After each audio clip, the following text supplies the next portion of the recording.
हरये परमात्मने प्रणतक्लेशनाशाय गोविंदाय नमो नमः। ओम श्री कृष्णाय नमः। आज ज्ञान योग, ज्ञान का दिव्य प्रकाश जानेंगे। ज्ञान योग से पहले अध्याय 1 अर्जुन विषाद योग हमने सीखा कि मोह और भ्रम मनुष्य को कर्तव्य से विचलित कर देते हैं। अध्याय 2 सांख्य योग में हमने सीखा कि आत्मा अमर है और समभाव में स्थित होकर जीवन जीना ही बुद्धिमानी है। अध्याय 3 कर्म योग में हमने सीखा कि फल की आसक्ति छोड़कर निस्वार्थ भाव से कर्म करना ही सच्चा योग है। अब आरंभ होता है ज्ञान योग, जहाँ भगवान श्री कृष्ण हमें अपने दिव्य स्वरूप और ज्ञान की महानता का बोध कराते हैं।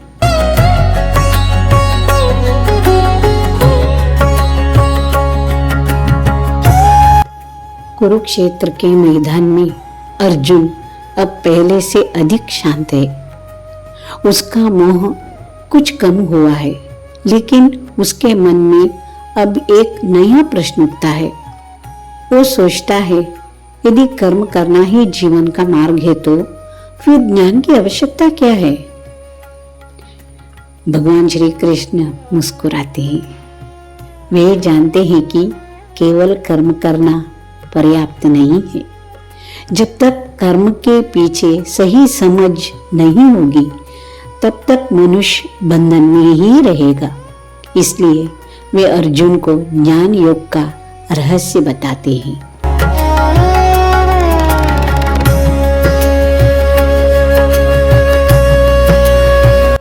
श्री कृष्ण कहते हैं, अर्जुन, ये ज्ञान कोई नया ज्ञान नहीं है। मैंने यही सनातन योग सबसे पहले सूर्य देव विवस्वान को बताया था। उन्होंने मनु को बताया, मनु ने इक्ष्वाकु को, और इस प्रकार ये ज्ञान पीढ़ी दर पीढ़ी चलता रहा। लेकिन समय के साथ लोग इसका वास्तविक अर्थ भूल गए। इसलिए आज मैं वही दिव्य ज्ञान तुम्हें पुनः दे रहा हूँ।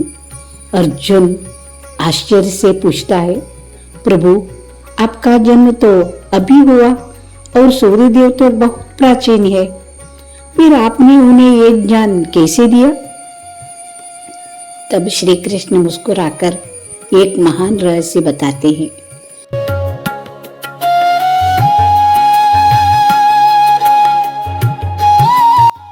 भगवान कहते हैं, अर्जुन, तुम्हारे और मेरे अनेक जन्म हो चुके हैं। तुम उन्हें नहीं जानते, लेकिन मैं सब जानता हूँ। मैं अजन्मा हूँ। फिर भी जब जब धर्म की हानि होती है, जब अधर्म बढ़ता है, जब निर्दोषों पर अत्याचार होने लगता है, तब मैं स्वयं अवतार लेकर आता हूँ। तभी भगवान वह अमर वचन कहते हैं, जिसे पूरी दुनिया जानती है, आप भी जानते हैं, यदा यदा हि धर्मस्य ग्लानिर्भवति भारत अभ्युत्थानम धर्मस्य तदात्मानं सृजाम्यहम्। जब जब धर्म की हानि होती है और अधर्म बढ़ता है, तब तब मैं स्वयं अवतार लेता हूँ, सज्जनों की रक्षा के लिए, दुष्टों की विनाश के लिए और धर्म की पुनः स्थापना के लिए।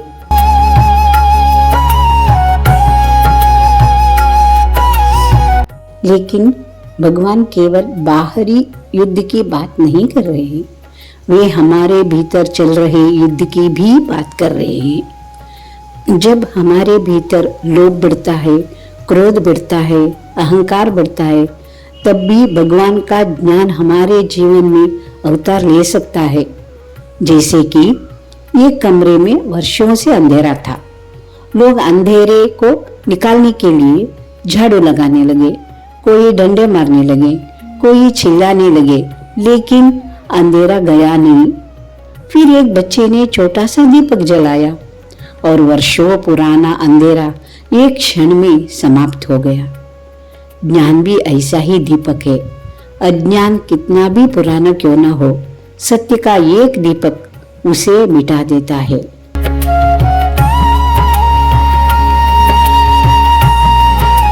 श्री कृष्ण आगे कहते हैं, लोग मुझे अलग अलग भाव से याद करते हैं।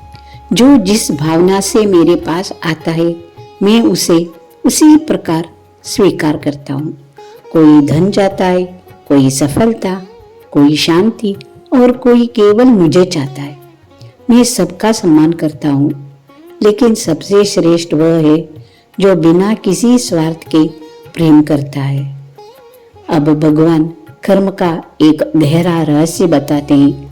वे कहते हैं, कर्म करो लेकिन स्वयं को कर्ता मत समझो। संसार में रहो, कर्तव्य निभाओ, पर मन में अहंकार मत आने दो।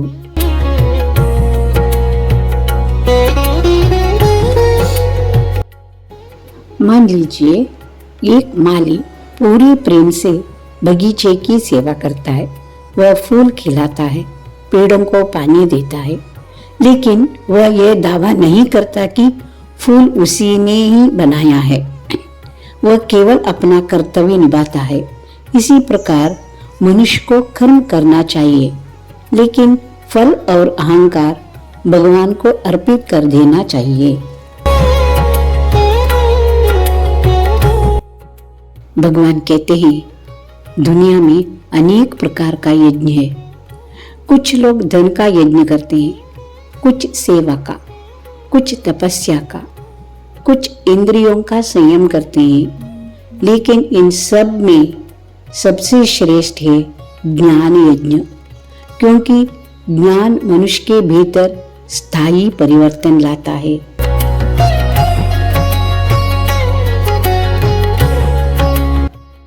कल्पना कीजिए, यदि किसी भूखे व्यक्ति आपके पास आए, आपने खाना दी, वो एक दिन का पेट भरेगा, लेकिन उसको खाना पाने की शिक्षा दी जाए तो वह जीवन भर अपना पेट भर सकता है।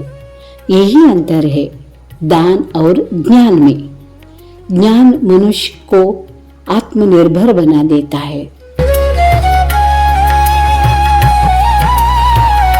फिर भगवान कहते हैं, यदि जीवन में कभी गलती हो गई हो, यदि अनेक पाप किए हो, यदि अतीत भारी लगता हो, तो निराश मत होना। सच्चा ज्ञान मनुष्य को भीतर से बदल देता है। जैसे प्रज्वलित अग्नि लकड़ियों को राख बना देती है, वैसे ही आत्मज्ञान पुराने कर्मों के बंधनों को जला देता है। और तभी भगवान कहते हैं, नहीं ज्ञानेन सदृशम पवित्रमिह विद्यते। इस संसार में ज्ञान के समान और पवित्र कुछ भी नहीं है।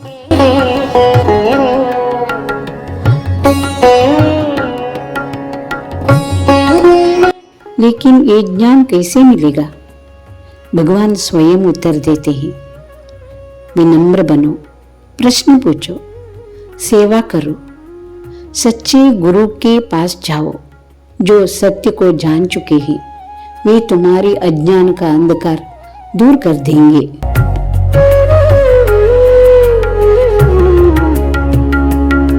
अंत में श्री कृष्ण अर्जुन से कहते हैं, अर्जुन, अज्ञान से पैदा हुए संदेह को ज्ञान की तलवार से काट दो। डर तुम्हें रोकता है, संदेह तुम्हें कमजोर बनाता है, लेकिन ज्ञान तुम्हें स्वतंत्र बना देता है। उठो, अपने कर्तव्य का पालन करो और विश्वास के साथ जीवन जियो।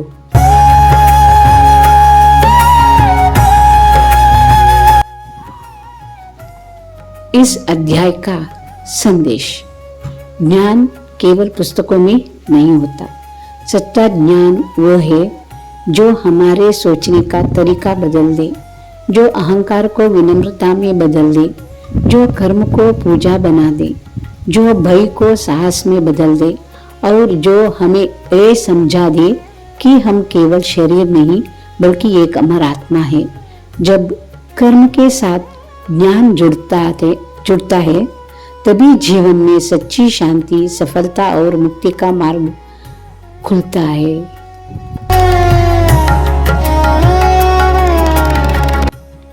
फिर मिलेंगे अध्याय 5 कर्म संन्यास योग।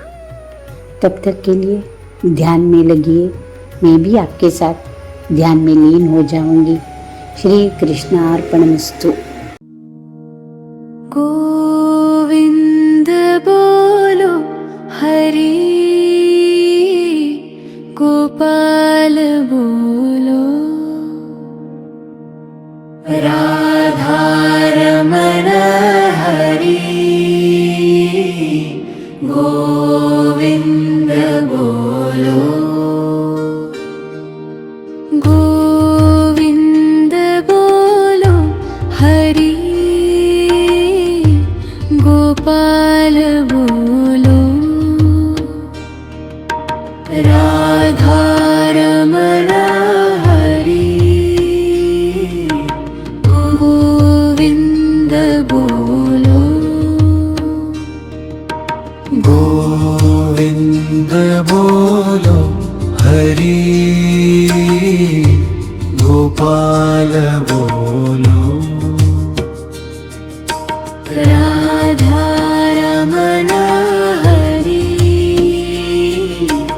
गोविंद बोलो, गोविंद बोलो हरि, गोपाल बोलो, राधा रमण हरि, गोविंद बोलो, गोविंद बोलो हरि, गोपाल बोलो, राधा रमण हरि, गोविंद बोलो।